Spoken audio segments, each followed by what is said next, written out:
El informe final. El atentado de Oklahoma. Oklahoma City. Miércoles 19 de abril de 1995. 6:53 de la mañana. El sol se alza sobre el edificio Alfred P. Murrah. Esta estructura de 9 pisos alberga 16 agencias federales. Más de 300 personas trabajan allí a diario. Aren Almond se dispone a llevar a su hija Bailey a la guardería ubicada en la segunda planta del edificio. Bailey había celebrado su primer cumpleaños la noche anterior. Aún estaban sin abrir algunos regalos. Recuerdo que pensé, ya tendrá tiempo de verlos. Cada día otros muchos padres como Jim y Claudia Denny dejaban a sus hijos en aquella guardería. A veces, cuando teníamos que despedirnos de ellos, lloriqueaban un poco porque no querían que nos marcháramos. 9 de la mañana. Al otro lado de la calle, frente al edificio Murrah, Luke Klaver está en una reunión del Consejo de Aguas de Oklahoma. Todas las reuniones son grabadas.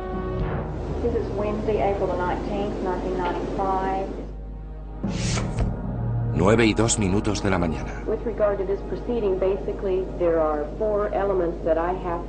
Luke Klaver está hablando.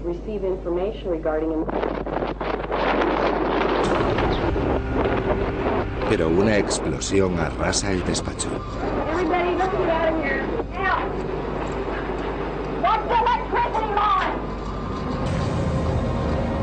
Dentro del edificio Murrah, en la tercera planta, Amy Petty cae al suelo. Podía oírme a mí misma gritando, ayúdame, Jesús, porque aquello era el final.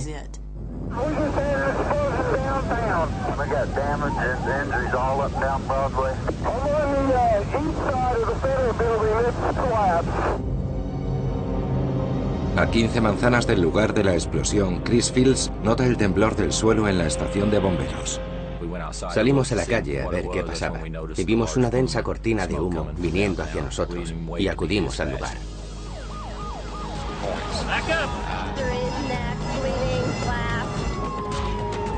Bomberos, médicos y policías corrieron hacia allí. Al principio se creyó que podía tratarse de la explosión de una tubería de gas, pero la destrucción que provocó era desproporcionada. La fachada del edificio Murrah, desde la planta baja hasta el 9º piso, se había desplomado. Al menos 100 personas quedaron sepultadas bajo los escombros.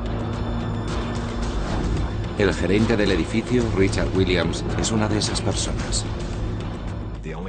Solo quedó a la vista mi brazo izquierdo, asomando entre una pila de escombros. Uno de aquellos hombres excavó alrededor y me sacó en brazos de allí. Janet Peck, que estaba en la primera planta, consigue salir de lo que parecía el escenario de una guerra. No sabía dónde ir. Era tal el caos que me sentía perdida. 9:15 de la mañana.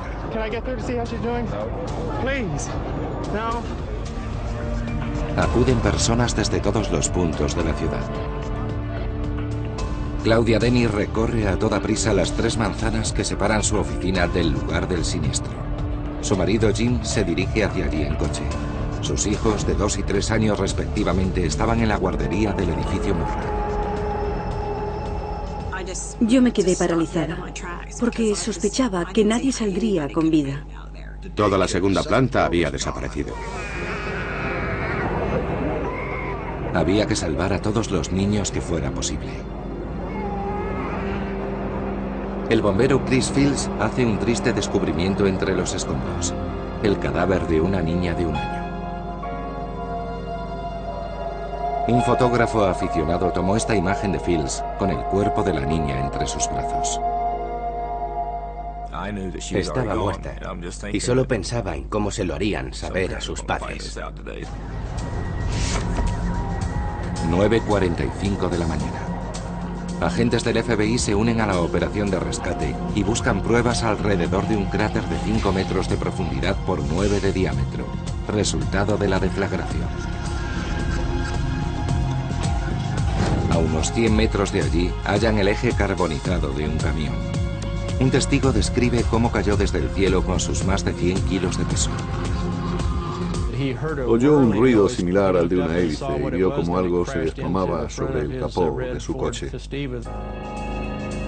Un experto en explosivos del FBI trata de comprobar si el eje pertenece al vehículo que podría haber transportado la bomba. En la calle había diferentes piezas como guardabarros o partes del motor que quizá pertenecieran al mismo vehículo. Los investigadores también hallaron restos de nitrato de amonio, muy usado en explosivos. Los coches aparcados en la calle podían ofrecer pistas. El nitrato de amonio provocó el retorcimiento de algunas carrocerías. Un explosivo más potente habría producido cortes, pero el nitrato de amonio retuerce el metal y eso fue lo que observamos. ¿Qué importancia tiene esta prueba para los investigadores? Quizá involucrara a un grupo islamista. 2 años antes, unos terroristas islamistas hicieron explotar un coche bomba similar en el aparcamiento del World Trade Center de Nueva York. El explosivo contenía nitrato de amonio y gasóleo. Un testigo presencial refuerza esta teoría en el nuevo caso. Declara al FBI que vio a 2 hombres de rasgos árabes huyendo de la escena del atentado en una camioneta de color oscuro. Las autoridades lanzan una orden de búsqueda. El FBI recibe 6 llamadas diferentes responsabilizándose del atentado. Cada una lo atribuía a un grupo islamista diferente. El acento de los primeros individuos que llamaron hizo pensar en personas de Oriente Medio, y nos centramos en ellas. Sin embargo, algunos investigadores sopesaron otra posibilidad: un grupo terrorista nacional. ¿Por qué esta nueva sospecha?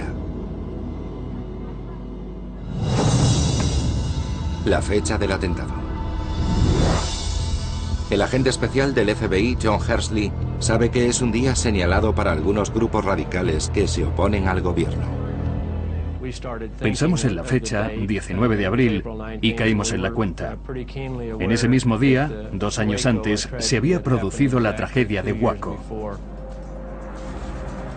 Se cumple el 2º aniversario de la controvertida operación de asalto a la comunidad de Waco, en Texas, orquestada por el FBI. La policía lanzó gases lacrimógenos a los edificios del recinto. Las pruebas parecen indicar que David Koresh y sus seguidores decidieron incendiarlo. Murieron 75 personas, 25 de ellas niños. La tragedia desencadenó una serie de ataques por parte de algunos grupos paramilitares que culpaban al FBI del incendio.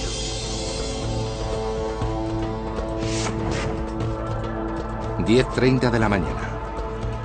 Numerosas unidades médicas se instalan en el lugar del atentado. Alrededor de 100 víctimas son trasladadas a los hospitales de la ciudad.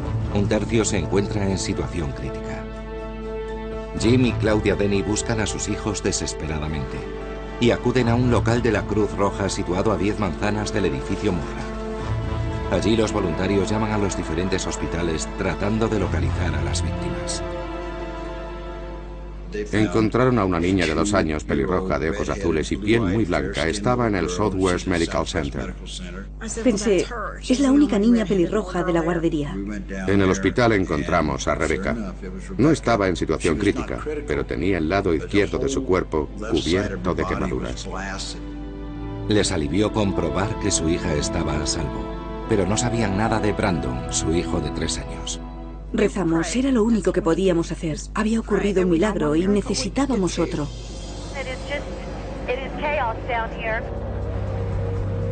Los investigadores estudian el eje carbonizado que, de acuerdo con las pruebas, podría pertenecer a la camioneta que transportaba la bomba.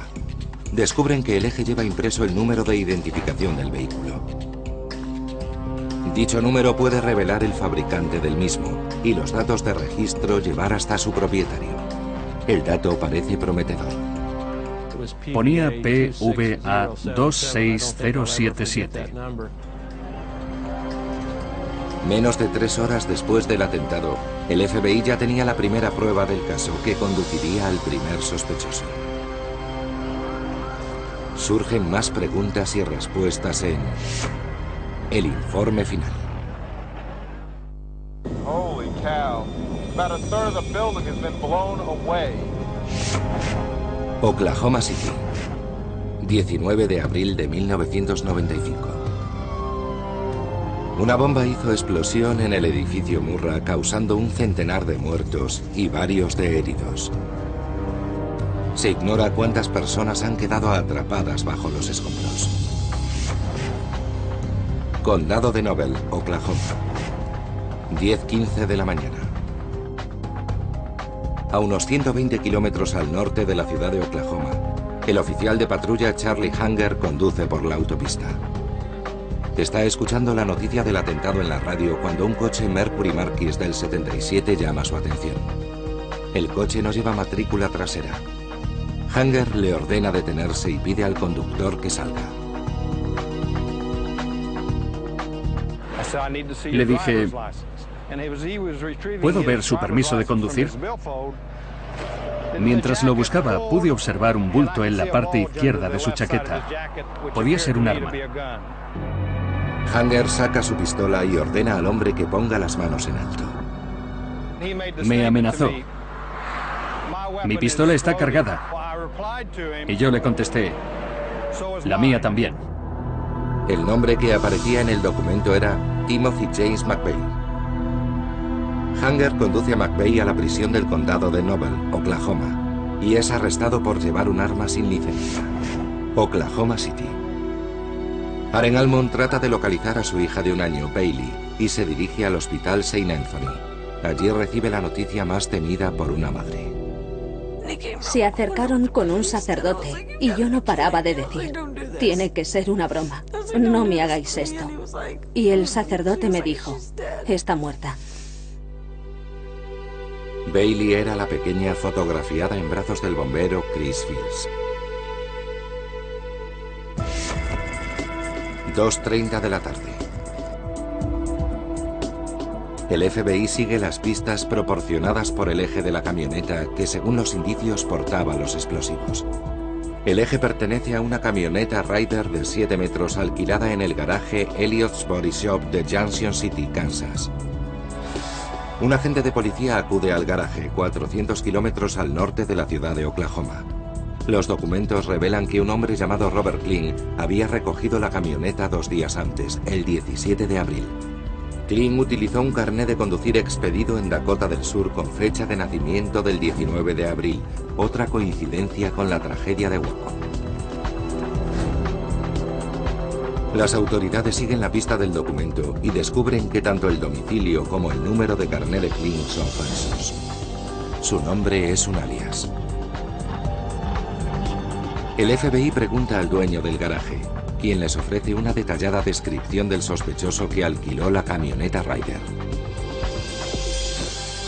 Recuerda a un solo hombre. Sin embargo, 2 empleados aseguran que Robert Kling iba acompañado por otro individuo. Solo uno de los empleados, el mecánico, recuerda con claridad el aspecto de ambos hombres. Expertos del FBI hacen sendos retratos robot de los hombres que supuestamente alquilaron la camioneta. A dichos sospechosos se les darán los nombres de John Doe 1 y John Doe 2. El FBI confía en la memoria del mecánico a la hora de dibujar los retratos. Rescue efforts continuing in the Murrah building that you see there behind us. Many people have been Oklahoma City, 4 de la tarde. Jim y Claudia Denny son informados de la presencia de un niño sin identificar en el hospital presbiteriano.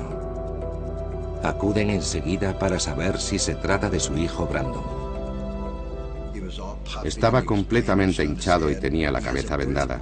Brandon tiene una marca de nacimiento en un muslo. Y cuando me fijé, aunque su rostro era casi irreconocible, les dije, se llama Brandon Denny. Los médicos advierten que con tales heridas el niño tiene pocas posibilidades de sobrevivir. Es necesario extraer parte del cerebro y reconstruir el cráneo. Los dos dijimos que mientras sobreviviera, incluso aunque no pudiera caminar ni hablar, Lo llevaríamos donde fuera necesario para intentar que se recuperase, porque somos sus padres. 20 de abril. El día siguiente al atentado, los expertos del FBI se plantean publicar los retratos robot de John Doe 1 y John Doe 2, aunque son conscientes de que se basan tan solo en la memoria de un hombre. ¿Por qué decide el FBI publicar los retratos? Las autoridades temen que se produzcan más ataques terroristas. Nos preocupaba que los responsables pudieran volver a atacar. Debíamos hacer todo lo posible para evitarlo. There's a $2 million bounty on the head of 2 white males believed to be tied to the blast. La indignación aumenta en proporción al número de víctimas mortales. Nos volcamos al máximo. Muchas personas habían perdido algún ser querido. Queríamos que se hiciese justicia. Agentes del FBI recorren Junction City, Kansas, mostrando los retratos robot. Visitan el motel Dreamland, a unos 10 kilómetros del garaje Elliott's Body Shop, y hablan con la propietaria. Reconoce a uno de los sospechosos retratados, John Doe 1. Indicó que se parecía mucho a un hombre que se había alojado en el motel. La propietaria revisó el registro y encontró una ficha a nombre de Tim McVeigh. Recuerda que llegó solo y alquiló una habitación por 4 noches la semana anterior al atentado. Y también recuerda una camioneta Ryder de color amarillo en el aparcamiento de su motel. ¿Quién era Tim McVeigh? Los investigadores ya tienen un primer sospechoso, John Doe 1, que parece utilizar 2 nombres, Tim McVeigh y Robert Cliff. El FBI examina la tarjeta del registro del motel. La dirección no es la misma que la usada para alquilar la camioneta. En la tarjeta aparecía North Van Dyke Road 3617, Decker, Michigan. Esa pista conduce hacia otros sospechosos. Lo descubriremos en el informe final. Oklahoma City, 21 de abril de 1995. Cientos de agentes federales investigan el peor ataque terrorista perpetrado hasta entonces en Estados Unidos. Las autoridades tienen el nombre del principal sospechoso, Tim McVeigh, pero aún no lo han encontrado. Indagan en la base de datos y descubren que alguien con ese nombre está bajo custodia policial en Perry, Oklahoma, por tenencia ilegal de armas. Unos agentes se personan en la prisión del condado de Noble. No sabíamos con qué nos íbamos a encontrar allí. Y le preguntaron a McVeigh si sospechaba el motivo de su visita. Entonces dijo, seguramente es por lo de Oklahoma City. Después se negó a responder más preguntas. En el registro de la prisión, McVeigh había dado la dirección 3616 North Van Dyke Road, Decker, Michigan, la misma que aparecía en el registro del motel Dreamland. Por lo tanto, el Tim McVeigh del condado de Noble era el mismo del motel Dreamland y la camioneta Ryder. Probablemente era John Doe 1 y quedó bajo custodia federal. Pero el atentado parece fruto de una conspiración y hay más sospechosos. Las pistas conducen hacia Decker, Michigan, a una granja en la que viven 2 hermanos, James y Terry Nichols. La policía local dice que los hermanos son conocidos por su afición a los explosivos. Un equipo de agentes especiales del FBI rodea la casa. Los hermanos no están allí. Los agentes confiscan material para la fabricación de explosivos. Cuando James Nichols regresa, es detenido y le preguntan por su hermano Terry. Localizan a la exmujer de Terry Nichols, Lana Padilla, en Las Vegas. Lana Padilla nos dio información interesante. Confirmó que Terry Nichols era de ideología antigubernamental. Así que nuestra siguiente pregunta fue, ¿dónde podemos encontrarlo? Padilla declara que su exmarido, de 40 años de edad, vive en Harrington, Kansas. Después, revela que el mejor amigo de Nichols es su excompañero en el ejército, Timothy McVeigh. Lana entrega a los agentes una carta que Nichols escribió a McVeigh 5 meses antes, aunque este nunca la recibió. La carta hace referencia a una nave industrial y contiene un mensaje: a por ellos. Las autoridades creen que se trata de una conspiración terrorista. ¿Acaso McVeigh y Nichols preparaban un atentado para vengar la tragedia de Waco? Al parecer, deseaban iniciar una revolución que derrocara al gobierno de Estados Unidos. Más tarde se sabría por familiares de McVeigh y Nichols que estos se sentían indignados con la restricción de armas impuesta desde 1988. Tim McVeigh conoció a Terry Nichols en el ejército. La afición de ambos a las armas les hizo congeniar. Eso fue lo que les unió. El periodista Lou Michel entrevistó a McVeigh en prisión. Fueron las armas las que le acercaron al ejército. Me dijo, el ejército posee toda la munición del mundo y gratis. Nichols y McVeigh apoyaban la libre tenencia de armas y admiraban una truculenta novela llamada Los diarios de Turner. Habla de un grupo paramilitar que derroca al gobierno estadounidense después de que el Congreso intentara restringir la posesión de armas. McVeigh lo escribió como si se tratara del Antiguo Testamento. Nichols abandonó el ejército en 1989. McVeigh participó en la Guerra del Golfo 1 año y medio más tarde. McVeigh era uno de los mejores artilleros de su batallón y fue condecorado con la Cruz de Bronce por sus servicios, pero no fue aceptado en las fuerzas especiales y abandonó el ejército. Está desorientado. Vuelve de la Guerra del Golfo y no encuentra más que un trabajo basura. Ahí comienza su odisea personal, pues se siente frustrado. McVeigh y Nichols empezaron a tratar con traficantes de armas y a comerciar con ellas. Como otros norteamericanos de ideología radical de los años 90, detestaban a Bill Clinton, presidente en aquel momento. Le responsabilizaban del proyecto de ley Brady, que imponía estrictos requisitos para conseguir una licencia de armas. El movimiento paramilitar empezó a conseguir adeptos. Temían que la administración Clinton limitara el uso de armas de fuego. La ideología antisistema de McVeigh se radicalizó aún más en 1993. La tragedia de Waco fue un desencadenante.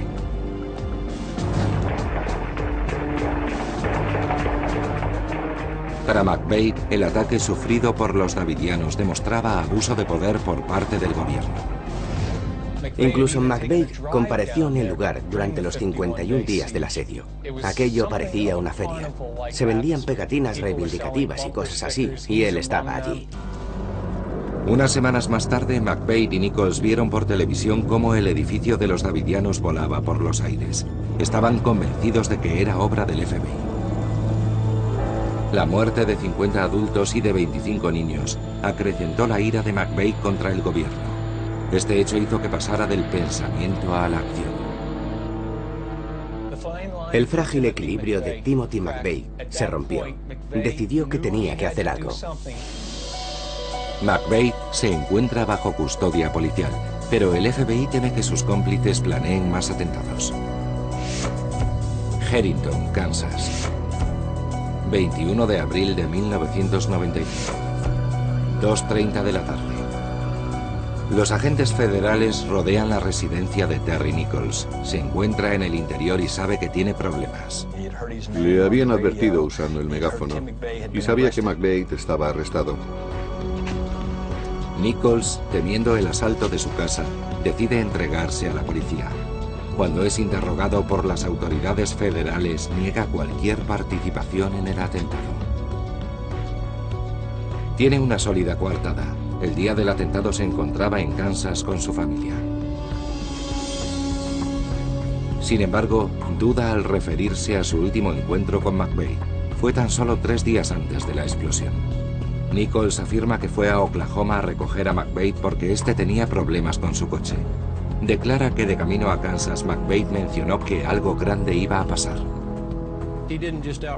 No solo nos entregó a Tim McVeigh en bandeja, sino que hizo comentarios que podían incriminar a su amigo, exculpándose a sí mismo. Nichols insiste en que dejó a McVeigh en Junction City y no volvió a verlo después de ese día. Su relato despierta sospechas en los investigadores y continúan interrogándole durante 9 horas. Perry, Oklahoma, 21 de abril de 1995.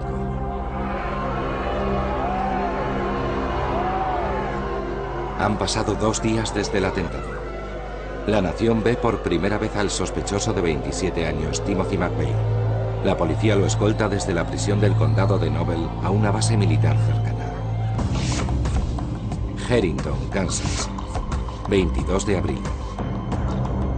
El FBI obtiene permiso para entrar en el domicilio de Terry Nichols, donde los agentes incautan un arsenal de armas, 27 de fuego. Encuentran detonadores y una factura de compra de 1.600 kilos de fertilizante con nitrato de amonio, un elemento posiblemente utilizado en la explosión de Oklahoma. También confiscan una tarjeta telefónica utilizada tanto por Nichols como por McVeigh durante el año anterior. Esa prueba nos permitió conocer sus contactos, sus actividades, los lugares donde se alojaban. Descubrimos que la conspiración ideada entre ambos se fraguó en el otoño de 1994. El FBI promueve una orden de arresto contra Terry Nichols como testigo relevante, entre otros cargos.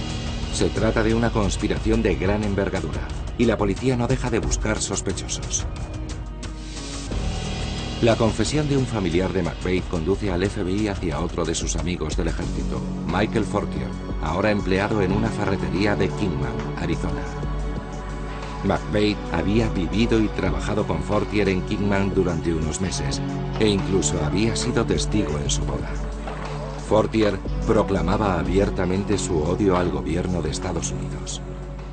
Expresar opiniones antigubernamentales no es un delito, pero en cierto modo nos dio un motivo para relacionarle con el atentado de Oklahoma. Mientras el FBI se prepara para citar a Michael Fortier y a su mujer Lori para interrogarlos, la prensa los sigue donde quiera que vayan. La búsqueda del misterioso John Doe 2 continúa. Los investigadores creen que probablemente ese hombre sea Terry Nichols o Michael Fortier, pero deben seguir atando cabos que les lleven hasta el sospechoso. Nos llegaban cientos de pistas a todas horas y desde todos los rincones del país, pistas de todo tipo. El FBI no descarta la intervención de terroristas extranjeros, pero el testigo que declaró haber visto a 2 hombres de rasgos árabes en el lugar del atentado cambia su versión una y otra vez. Una vez nos decía que habían girado en una esquina y otra que habían huido conduciendo en dirección contraria. Los oficiales comienzan a dudar de la intervención de terroristas islamistas en el atentado. Nunca recibimos ningún informe que relacionara a Terry Nichols o a Tim McVeigh con ningún árabe. Pero el caso da un giro de 180 grados mientras los investigadores continúan buscando a John Doe 2. A continuación en El Informe Final.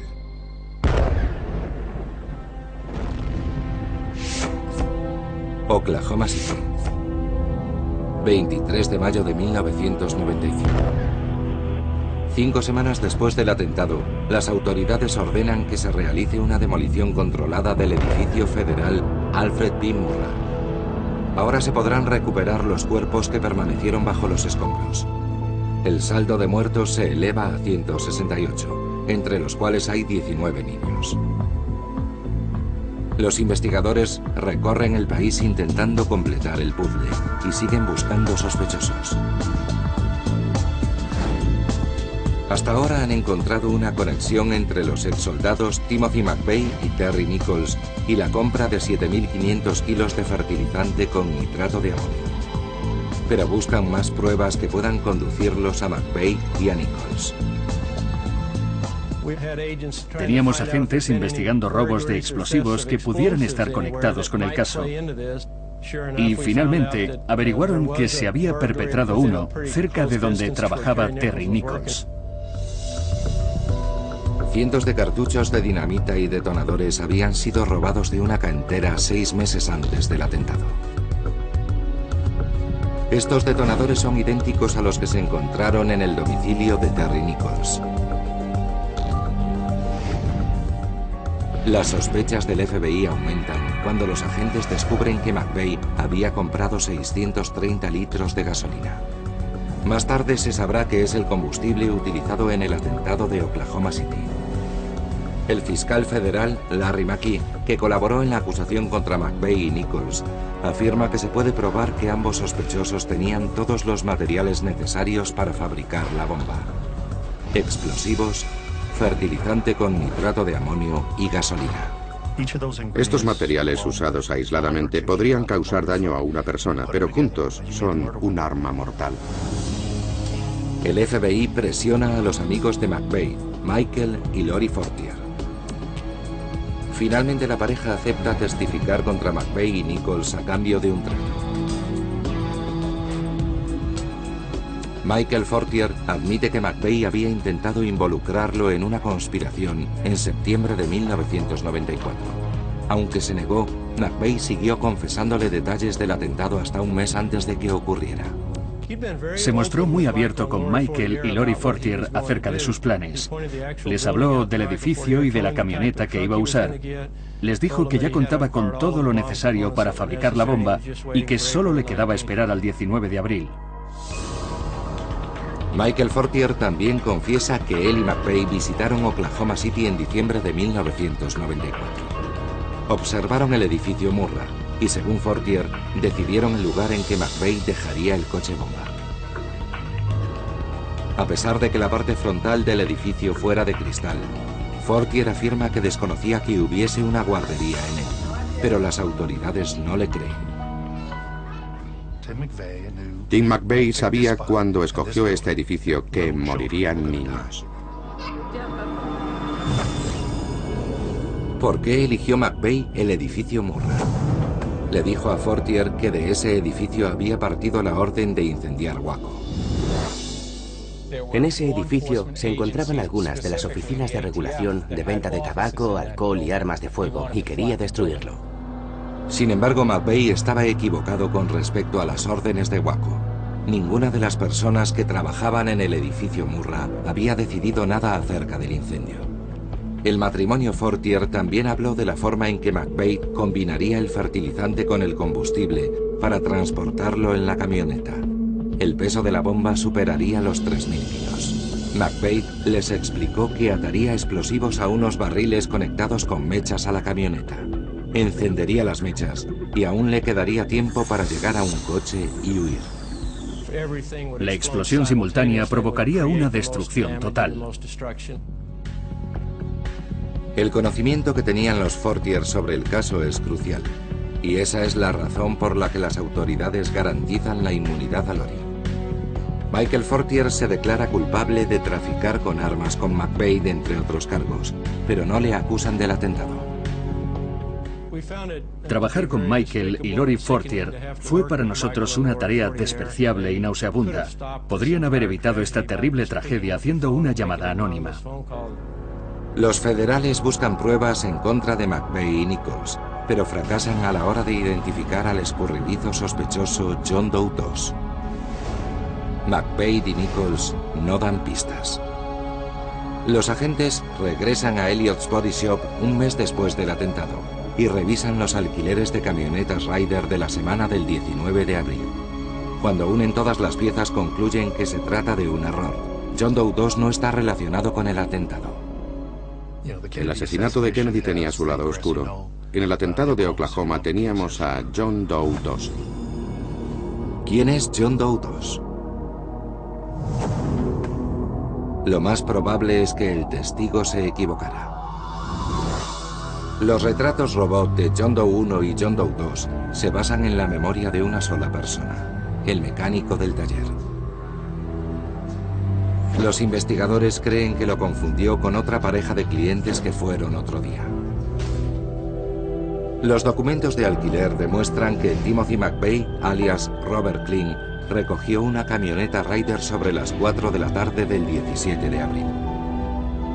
Justo al día siguiente, una pareja de soldados del ejército sin conexión alguna con McVeigh, Michael Herty y Todd Bunting, también habían ido sobre las 4 de la tarde para alquilar una camioneta Ryder. El señor Bunting tiene un cierto parecido con la descripción de John Doe II, un hombre de 1,80 de altura y corpulento. Las autoridades consideran que el mecánico se confundió y pensó que las conversaciones con McVeigh y con Bunting fueron a la vez. Cuando presentamos dichas pruebas al mecánico, nos dijo que estaba absolutamente seguro que la persona que escribía como John Doe II era Todd Bunting. Hacia finales del verano, un jurado federal acusa a McVeigh y a Terry Nichols de 18 cargos, incluyendo el de asesinato en primer grado y conspiración usando armas de destrucción masiva. Al tratarse de un caso federal, los fiscales solo aplican cargos de asesinato por los agentes federales muertos en la explosión. Mientras McVeigh espera su juicio, el abogado defensor de oficio Stephen Jones no cree en las palabras de McVeigh cuando afirma que actuó en solitario. Tim McVeigh carecía de la formación y experiencia necesaria para planificar, fabricar y hacer detonar una bomba de esa magnitud. Jones investiga posibles vínculos entre grupos radicales blancos y terroristas islámicos. A pesar de las negativas de McVeigh, Jones está convencido de que McVeigh es la cabeza de turco y que los verdaderos cerebros no están identificados. Nuestro cliente no quería que averiguáramos la verdad. Estaba dispuesto a sacrificarse para salvar a otros. El juicio de McVeigh y más preguntas y respuestas a continuación en el informe final. Denver, Colorado. 24 de abril de 1997, 2 años después del atentado. Comienza el juicio contra Timothy McVeigh. El proceso tiene lugar fuera de Oklahoma para asegurar la imparcialidad del jurado. Los fiscales presentan cerca de 1000 pruebas, afirmando que McVeigh contaba con las herramientas necesarias para fabricar y hacer detonar la bomba. Mostrarán las imágenes tomadas por una cámara de vigilancia donde se ve a la camioneta Ryder alquilada por McVeigh en la escena del atentado, solo unos minutos antes de la explosión. También comparecerán más de 100 testigos, incluidos algunos que perdieron a sus seres queridos en el atentado. El gobierno construyó una hermosa historia basada en los sentimientos de las víctimas. No teníamos ninguna posibilidad frente a eso. Stephen Jones, abogado defensor de McVeigh, intentará presentar pruebas que demuestren una conspiración a mayor escala. El gobierno no ha aportado ni un solo testigo que afirme haber visto a Tim McVeigh en la ciudad de Oklahoma, hecho que nos indujo a tener dudas razonables. Jones sostiene que ni McVeigh ni Nichols poseían los suficientes conocimientos para fabricar bombas y sugiere que una organización terrorista, tal vez de extrema derecha, es la responsable. Las acciones terroristas las cometen profesionales. No tenemos ningún dato registrado de que un ataque terrorista de tal importancia haya sido provocado por 2 aficionados. ¿Existen pruebas de que un grupo paramilitar estuviera directamente vinculado al atentado? Todo depende de que existan pruebas. Las llamadas telefónicas demuestran que 2 semanas antes del atentado, McVeigh se puso en contacto en Oklahoma con una comunidad llamada Elohim City, que defiende la supremacía blanca. Sin embargo, afirmó que solo estaba buscando posibles escondites. Después no volvió a ponerse en contacto con ellos. Las autoridades no encontraron más pruebas que vincularan el complot con Elohim City o con otro grupo paramilitar. Se investigó en profundidad a McVeigh, Nichols y Fortier para averiguar si militaban en algún grupo. Tal vez se sintieran arropados al asociarse con personas vinculadas a grupos paramilitares, pero ellos no eran miembros de ninguno. Junio de 1997.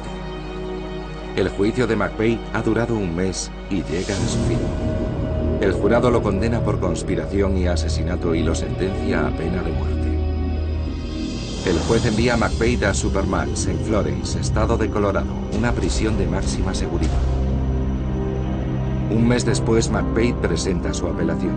Entre sus argumentos está que la presión creada por los medios había influido en el jurado. Diciembre de 1997. En un juicio aparte, un jurado condena a Terry Nichols por conspiración y por homicidio involuntario. Nichols es condenado a cadena perpetua sin derecho a libertad condicional, una sentencia menor al considerar que no ha participado directamente en el atentado. Es trasladado a Supermax, donde se encuentra McVeigh. Julio de 1999. McVeigh es transferido a la prisión de Terre Haute, la única que cuenta con un corredor de la muerte en el estado de Indiana. El escritor Lou Michel entrevista al convicto en prisión. McVeigh expresa su decepción por el atentado en Oklahoma City. Considera que ha fracasado al no provocar la revolución que deseaba. Pensó que ese hecho significaría el comienzo de algo más grande, es decir, que él iba a ser quien lo iniciara, pero nunca se hizo realidad. Y afirmó también que el movimiento paramilitar había perdido una gran oportunidad. 19 de abril de 2000. Se inaugura el Monumento de los Caídos de la ciudad de Oklahoma. Rinde tributo a las víctimas del atentado. 168 sillas vacías representan las vidas que se perdieron. En el lugar donde se levantaba el edificio Murrah ahora hay dos grandes pórticos. Uno de ellos tiene inscrito 901 y el otro 903, en recuerdo del momento de la destrucción. Terre Haute, Indiana. 11 de junio de 2001. 7:10 de la mañana. A Timothy McVeigh se le administra una inyección letal. Desde una habitación colindante, sus defensores y la prensa observan que no se resiste. Quería morir. Estaba preparado para morir. Dirigió su mirada hacia todos nosotros y dijo, está bien. 4 minutos después, se certifica la muerte de Timothy McVeigh. Sin embargo, aún quedan cuestiones por resolver acerca del crimen que se cobró la vida de 168 personas. Según el informe final, en el atentado de Oklahoma City, 2 terroristas estadounidenses causaron la masacre. Timothy McVeigh y Terry Nichols quisieron enviar un mensaje político y vengar la tragedia de Waco. Los investigadores nunca pudieron relacionar a McVeigh, Nichols y los Fortiers con una conspiración a gran escala. Seguramente un atentado de esa magnitud y con tal capacidad de destrucción podía requerir tecnología punta, algún tipo de financiación, nada más alejado de la realidad. Sin embargo, en marzo de 2005, el FBI recibe información de un preso de la cárcel de Supermax. Agentes federales descubren en el domicilio de Terry Nichols en Kansas un alijo de explosivos desaparecidos 10 años atrás. ¿Cómo se puede considerar una investigación rigurosa cuando no encontraron más de 100 kilos de explosivos escondidos debajo de la casa de Nichols? ¿Qué más podemos decir acerca de la investigación? ¿Siente vergüenza el FBI? No me cabe duda. ¿Deberían haber llevado a cabo una investigación más rigurosa? Así es. Muchos intentan con su esfuerzo dar sentido a ese trágico día de abril de 1995. Aren Almond Cobb, que perdió a su hija Bailey, ha colaborado para crear la Protecting People First Foundation, que promociona la importancia de seguridad en los edificios. Sé que Bailey habría deseado mi felicidad. Le habría encantado que yo siguiera adelante con mi vida. Almond Cobb testificó ante el Congreso en el año 2000 y propuso la instalación de cristales de seguridad en los edificios federales. Esas medidas salvaron vidas en el atentado que sufrió el Pentágono el 11 de septiembre. He trabajado mucho, muchísimo. He intentado que las cosas cambien para que la muerte de mi hija no haya sido en vano. Brandon y Rebecca Denny, 2 supervivientes de la guardería, ya son adolescentes. Brandon fue sometido a 5 operaciones de cerebro después del atentado. Aún sigue en terapia a causa de las heridas sufridas. Sin embargo, sus familiares son optimistas. Han recorrido un largo camino desde ese día. Es bastante difícil olvidar un acontecimiento así. Siempre te afectará en tu vida. Nunca puedes olvidarlo. Cuando miro a mi hermano, sé que lo tendremos presente siempre. Aún hoy hay preguntas sin respuesta del atentado de Oklahoma. ¿Qué es lo que pudo transformar a un soldado condecorado como Timothy McVeigh en un terrorista? Puede que esto nos sirva como recordatorio. Los terroristas pueden surgir en cualquier país, incluso en el nuestro.